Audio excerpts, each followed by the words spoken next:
They pull a knife, you pull a gun. He sends one of yours to the hospital, you send one of his to the morgue. That's the Chicago way. Those words showed us that in a world ruled by crime and corruption where might makes right, you needed virtuous men willing to do extraordinary things in order to get the job done. During 1920s Chicago, notorious mobster Al Capone had a stranglehold on the city. If you were smart, you accepted his bribes and looked the other way. Alternatively, you could attempt to bring him down if you had a death wish. So, what do you do in this situation, where the cancer of the mob has infested every facet of the local authority, from politicians to judges to cops? Well, you bring in Eliot Ness and his squad of trusty sidekicks known as the Untouchables. The name comes from the fact that Ness and his men were impervious to all persuasion attempts from the other side of the law. Neither bribes, nor threats, nor violence got in the way of them doing their job and finally putting Al Capone behind bars, where he belonged.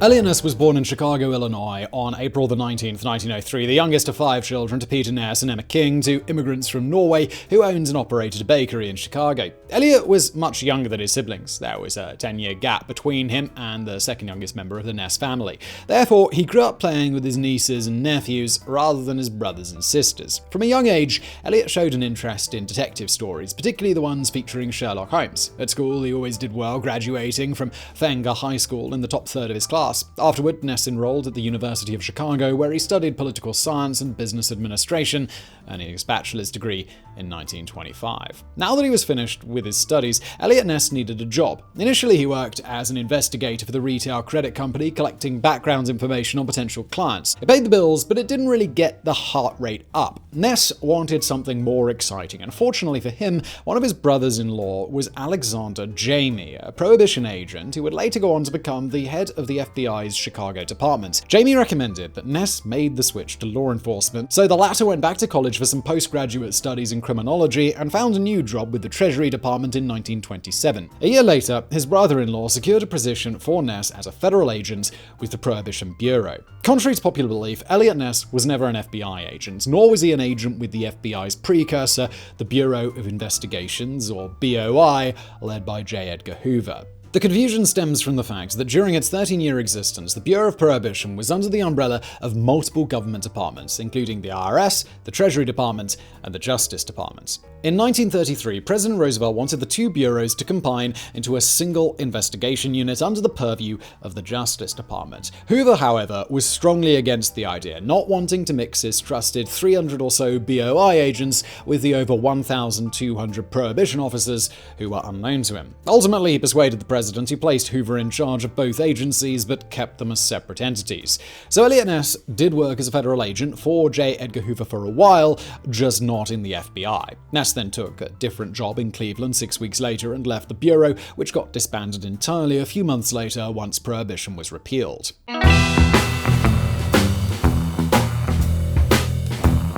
Before all of that happened, though, there was one case that defined Eliot Ness's career, one case that cemented his reputation of being untouchable. The biggest problem with Prohibition was that there was a lot of money to be made in bootlegging. A lot of money. You think of a figure and then triple it. It's that kind of money. With that kind of money getting spread around, it wasn't really surprising that many Prohibition agents fell into temptation and took bribes to look the other way.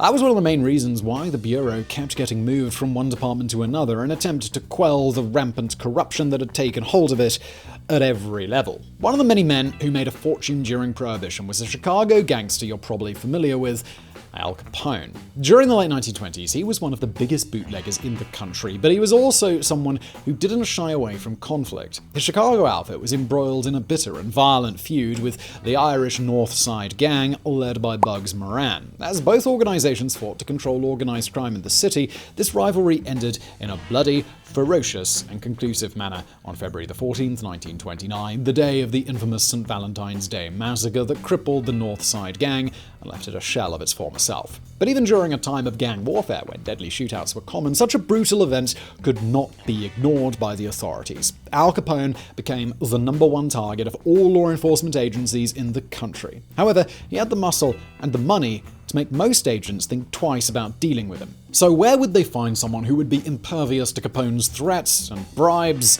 and willing to take him on. Never mind the violent crimes. It would have been almost impossible to gather enough evidence for a conviction on any of those charges. If they wanted to get Al Capone, there were two avenues to pursue: his finances and his bootlegging. A task force from the Special Intelligence Unit, or SIU, led by El Marari of the IRS, was set to tackle the first one. As for the second, that task fell to Eliot Ness. We're not entirely sure what made the government think that Ness was the right man for the job. After all, he had only been a Prohibition agent for a few years by that point. It's usually believed that his brother-in-law got him the interview, but Ness persuaded the man in charge, Chicago attorney George E.Q. Johnson, that he should be the one leading the squad. Whatever he did or said during that interview, we don't know. But by the end of 1930, Ness was put in charge of a small team of a dozen or so Prohibition agents whose goal was to damage Capone's bootlegging operations as much as possible and collect whatever evidence they found related to his illicit income. Eliot Ness was allowed to choose his own men for this operation. After all, corruption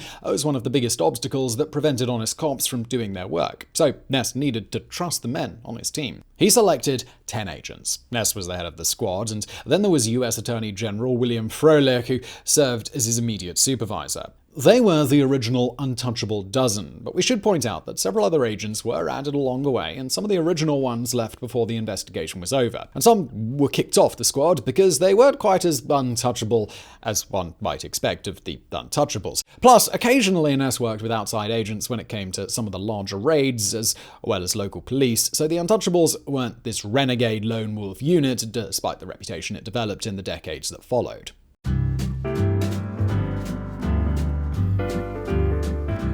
According to Eliot Ness's own account, their operation started by staking out known speakeasies. They could have busted down the doors, raided the joints, and arrested the pie-eyed patrons, but they weren't interested in a few small drunk fish. They wanted the big fish who were making and selling the booze. So they sat and they waited, knowing that someone would come and pick up the empty beer barrels and take them to get refilled. Eventually, a truck arrived and picked up the barrels. Two of Ness's men, Jim Seeley and Joe Leeson, tailed it to a factory, which they hoped would be an illegal brewery so they could put it under 24-hour guard. To their disappointment, they discovered the Capone's operation was not only bigger, but also more complex than they could ever have imagined. The factory was being used solely to steam clean the barrels. There wasn't a drop of hooch in sight. But this time, when the truck left, it was accompanied by two gangsters in a Ford coupe, both packing Tommy guns, so the lead still looked promising. Seeley and Leeson stayed on its tail, but still no luck. The truck now pulled into a large garage where it stayed for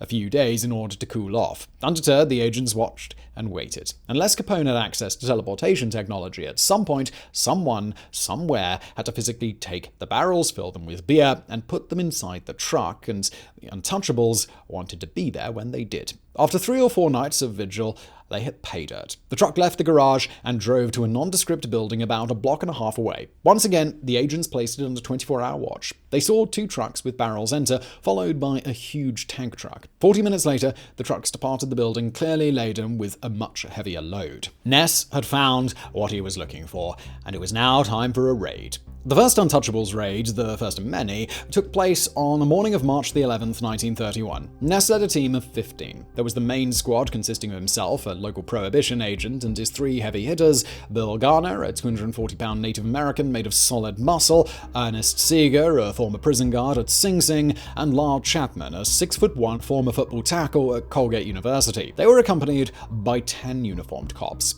No prisoners had ever been taken in a raid on one of Capone's breweries. We don't mean that they were gunned down or anything like that, but that they always managed to escape. Whether this was due to poor planning, incompetence, corruption, or a nice little mix of all three, Ness didn't know, and he didn't care because he intended to change that. He had a big, heavy truck fitted with a giant steel bumper on the front. Ness wanted to crash that thing right through the doors of the brewery so that no vehicles could pass by it. And he did. His squad of 5 loaded up the truck and rammed straight into the building, catching everyone inside completely unaware. 2 police cars followed close by while the rest of the cops gathered on the roof to make sure that nobody got out that way. The results were solid. The raid resulted in the capture of 5 men, including Al Capone's brewmaster, Steve Svoboda, someone that Ness would get very familiar with in subsequent raids. They also found 7 320-gallon vats, which were capable of producing 100 barrels of beer per day. Once the fun stuff was over, it was Lyle Chapman's time to shine. Described by Eliot Ness as his pencil detective, Chapman went through the records to see if he could find anything that tied it to Capone. The mobster was careful, but not that careful, and on that occasion, Chapman managed to connect one of the delivery trucks to him. Overall, it was a nice start, but a lot more would be needed in order to put a serious dent in Capone's bootlegging operations. So with that in mind, the raids continued. Breweries and distilleries were stormed, trucks were seized, equipment was confiscated or destroyed, and thousands upon thousands of gallons of alcohol were poured down the drain. And yes, that last one makes us a little sad too. Sometimes the raids turned up nothing, with obvious signs that the breweries had been emptied in a hurry. Ness later claims that Capone had paid anyone $500, no questions asked, if they came forward with a good tip that one of his breweries was about to get raided. But even the dry holes were costly for the mob due to the sudden interruptions and the delays. Add to that the losses from successful raids, plus the attorney fees and the bail money for guys who got pinched, and the Untouchables were starting to cut pretty deep into Capone's bottom line.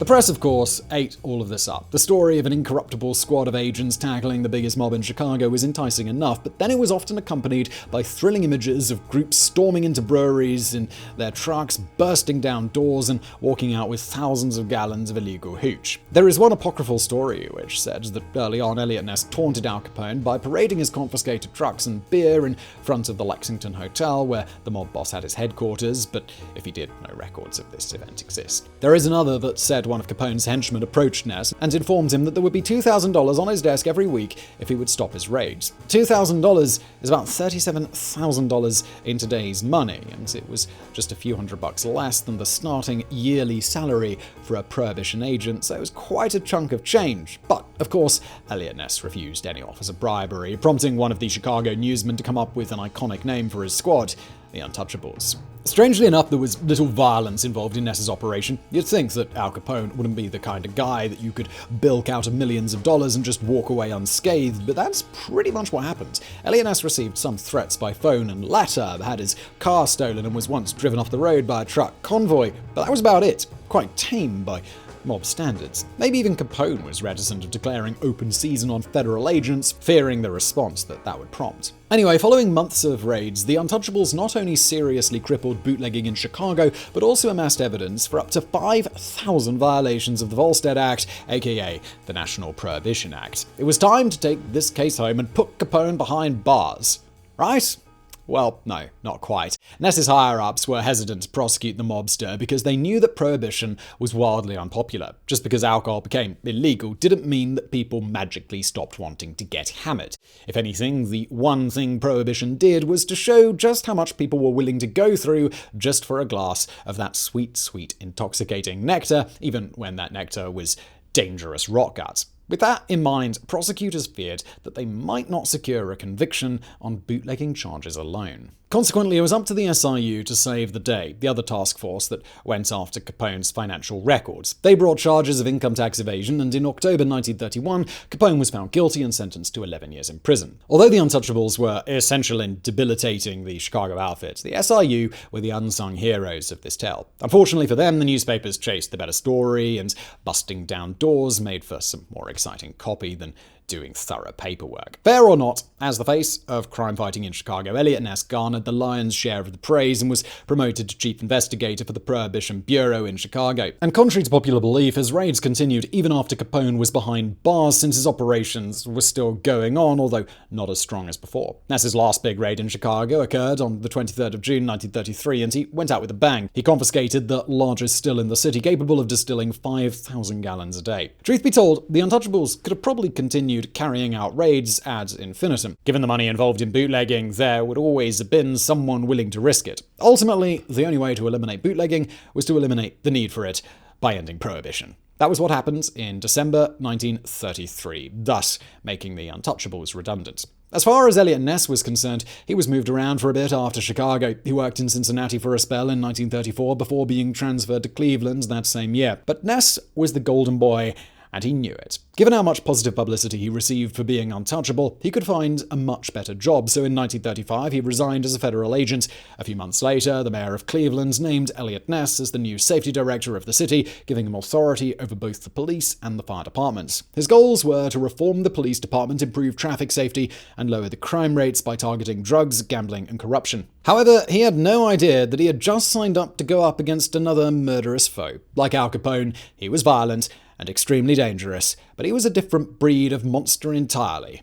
This was the Mad Butcher of Kingsbury Run.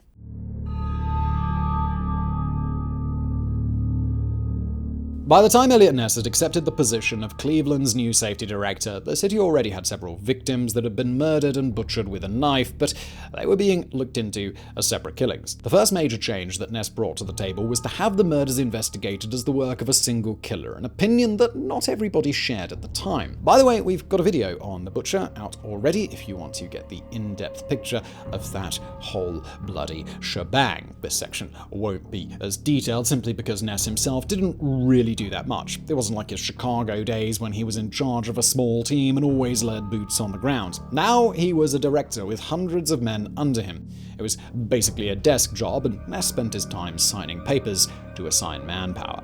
Unfortunately for Ness, his new gig wasn't all it cracked up to be. He was hoping that he would get to do the things he was good at, such as conducting raids and posing for photo ops whenever his men busted down the doors of a brothel or gambling den. However, the Butcher changed all of that. Once the press got wind that murders were being committed by a single madman stalking the city, that was the only story that mattered. Ness had no choice but to focus on that case. And he was nowhere near as successful as he was with Capone. For what it's worth, Eliot Ness always believed he knew who the Butcher was, a doctor named Francis Sweeney. He just couldn't prove it. From 1938 on, Sweeney began checking himself into various mental institutions, and maybe coincidentally, the murders also stopped. With no new leads and no more bodies, the investigation into the Mad Butcher of Kingsbury Run slowly lost steam, and resources were reallocated to other areas. To give Eliot Ness his due, he did implement a lot of innovative ideas during his time as safety director. He hired a traffic engineer who actually won awards for how he reduced traffic fatalities. He introduced squad cars to Cleveland fitted with two-way radios so police could respond faster to active crimes.